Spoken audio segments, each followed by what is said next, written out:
Hey guys, thought I'd do a short update video. The playhouse now looks like this. It's had a extension on for my twins' birthday that we got. Now with Bob, the robot mower, who lives under here, which sort of works at the moment, but yeah.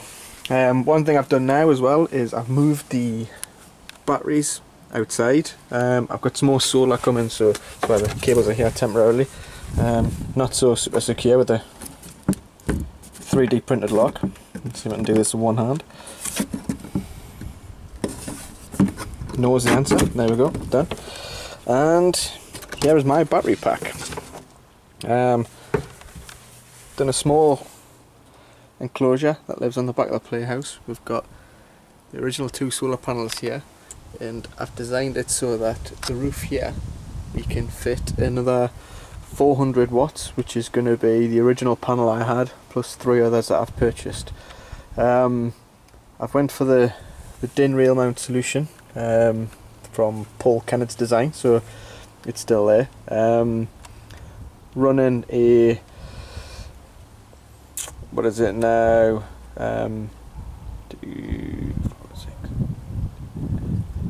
28 p per pack.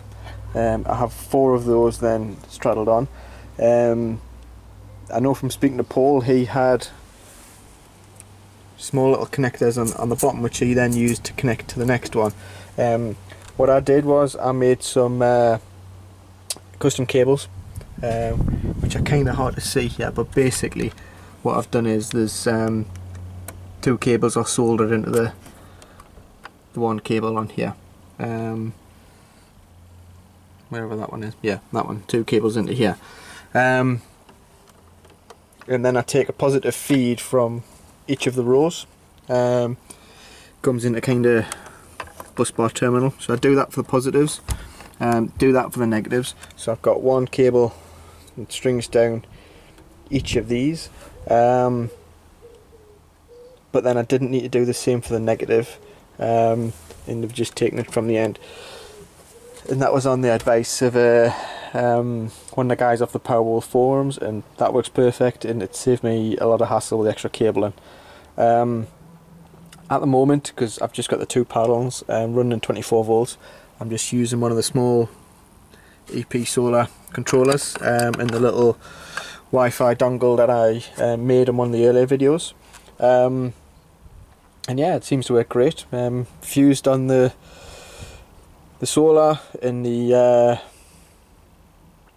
battery and the load. I've just went with 16 amp fuses, and those proper DC ones, and those have been working pretty well. And then I've got a small DC to DC converter, which I've partially broken it because I think in the early days it had got slightly wet, but that still seems to work alright for the mower, and basically limits it to just 31 volts and about 1.5 amps, and that works well. And for the output side, it's all I've done is I've just got kind of these terminal blocks, or earthen blocks as they're called, one for positive, one for negative. I do seriously need to get some separation and plastic covers on those. If anything's dropped on it, it's going to short. It does remain closed, so that's the way that works okay at the moment. And then the plan is to use these triple blocks. I've got a pause and a neg, and then what I'll do is I'll have 2 sets of 2 panels, so they'll be in series, which will give 24 volts. So there'll be 3 of those that'll get combined up using these guys, and that'll go straight in the charge controller. Now the charge controller I've got there is only 10 amps, so I can't handle it, but I do have one of the new ones from Electrodacus come in, which is a 40 amp one, but that's not going to be until September. So what I'll probably do is I'll end up using my old charge controller, and is the EP Ever 3210A and the advantage of that is I can just swap that out and plug in the wireless dongle and it should work just the same, except it'll do the excuse the janky batteries, just doing that for a friend. Okay, the next thing I'm going to show you guys is I've also using Grafana for the output just to monitor the batteries, and showing how that's working. Okay, so this is the Grafana that I just mentioned. I'm at the PC now, so the audio might sound a bit different, so apologies, I hope it's okay. Basically what I'm doing is I'm running a bunch of PHP scripts on a Raspberry Pi, and on the same Raspberry Pi I'm running an influxdb for the database side of things, which is a time-based database, and then Grafana is the front end, which makes it all look pretty, basically. And I've got to say I'm quite impressed. I did use another system that a guy developed, I can't remember his name, I'll put a link below, which was great, worked for a while, but then Daniel from the Powerwall's Facebook forums and the Facebook page started using Grafana, and I must admit I quite like the look of it. So I looked into it and was able to come up with something. That was by using the PHP EP Solar Tracer library, for want of a better description, and this gives you just an interface that you can go and you can pull information off. So if I show you what I was able to come up with, so I'm just going to connect my Raspberry Pi here. I've just called my script logger.php, and if I do a sudo nano on that, which is just basically a text editor, and that's it. And that's the script that I run. Some of this will have to be customized for your setup if you want to run something similar. Things such as this is the serial port that you're connecting to. This is the influxdb. This is all default except the username and password. I created a username and password. To be honest, most of these are going to be totally self-contained, so you don't need to bother doing this. But basically there's two sets of information that you can pull with the PHP library. So that's the real-time data and that's the statistical data. And the real-time data and actually the statistical data, it's stored in an array. So what I did was I took one of the examples, did a bit of modding, did a bit of looking about, and I've able to cycle through each one of those. And what I do is then, just for simplicity, it then just inputs that using a curl statement straight into the influxdb, and then you've got your statements, your values straight there. I do the same with statistical data. The statistical data for the most part doesn't change as often, because it's how many kilowatts you've used over the term of the device, or generated over the term of the device. So those ones aren't going to change too much. The daily one obviously does change a bit more through the day as it goes, but for the sake of reading them in, storing an extra couple of values, it just made sense just to put them in there. So what I do plan to do is do another video on this if people are interested. I don't know if people are, but I could do a full installation video. I did it on a Raspberry Pi 1 just because it was what I had to hand, and that did make some of the influxdb and Grafana install slightly different. So I'm happy to go through that. I did actually record all the commands as I went through, so I know what needs to be done, and that could actually partially be bundled up into one little bash script maybe, and that could be ran. But yeah, it works pretty well.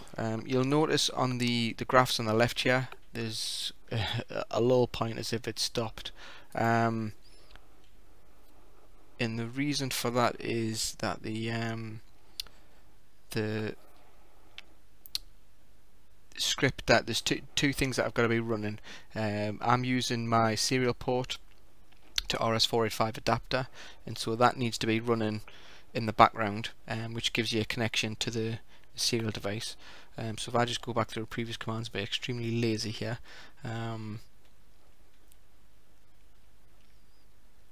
I have a memory, like I said. These previous commands I was looking at installing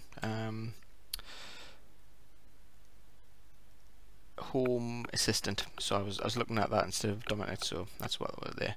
So you'll see here the two commands. I'm using SOCAT, and that'll connect to the IP address of my device. And then if I go all the way up and find the second one, and we just need to chmod the permissions on the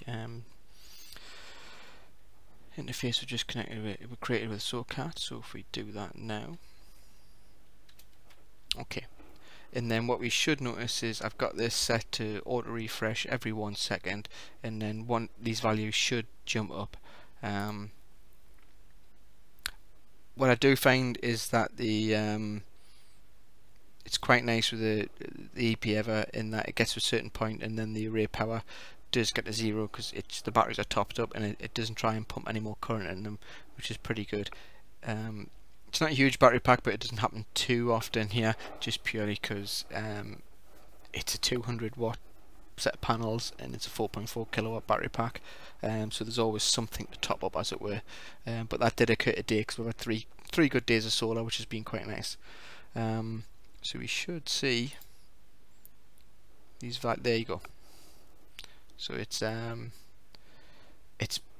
pretty pitiful, but it is. But you can see it is coming there. So the battery voltage is now showing 27.5, and you'll see there's a very smooth line now, and it's not very granular. But that's basically where everything. So what you can do is you can just highlight that, and it'll recalculate those. So that was where it was the old value, which is 604. Apologies, 404. Where I pulled the power, and then the first new value, and over that time it's been using the batteries gradually. There's a load current there of 1.21 amps. I've got my CCTV system on this, which is using about 0.7 amps, and then I also have some lights in the garage which are motion activated and powered by this, and I just went in the garage before to get some scooter for my child, as it were.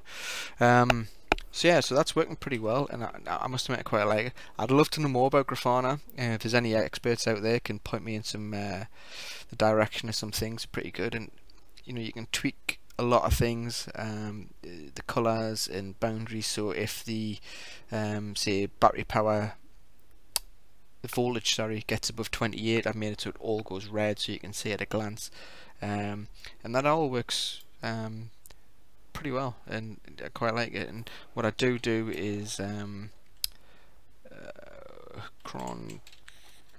the script. Excuse my fat fingers.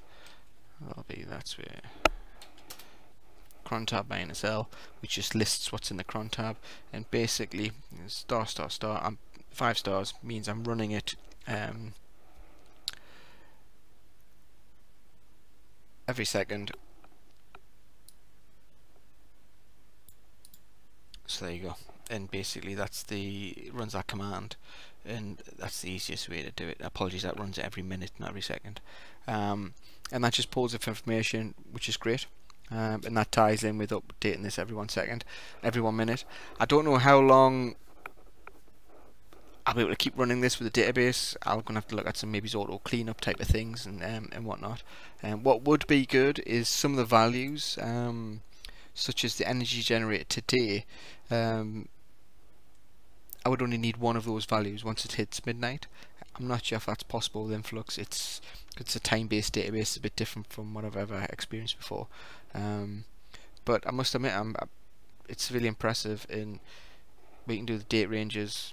You can do last month, last week, all these kind of things, and it's great. You can see the average use of your average battery voltage and PV current and everything like that. So it's so yeah, I've got to admit it's very flexible, very quick. Most of the time I do the today so far, and just so I can get at a glance what the array power is, what the load and charging current is, and yeah, works great. So if anyone's interested in a video on how to install this and set it up, in particular just for the EP-ever, I'm not an expert in influxdb or grafana by any means, but I could do a video doing step by step for the Raspberry Pi, and how it ties in with the setup I've got. You don't have to use the wireless dongle, you can just plug it in directly, and that's one of the things I could do, is just put the Raspberry Pi in the cabinet that I showed earlier in the video, and then I've got a RS485 to USB adapter. That would work, and then it would ensure that there's no dropouts because of the Wi-Fi, or the network cable that I unplugged before. The only disadvantage is then it's a Raspberry Pi 1, so I'm going to have to get a Wi-Fi dongle for that. So there's going to be some Wi-Fi at some point, because I'm not going to run a network cable to that cabinet.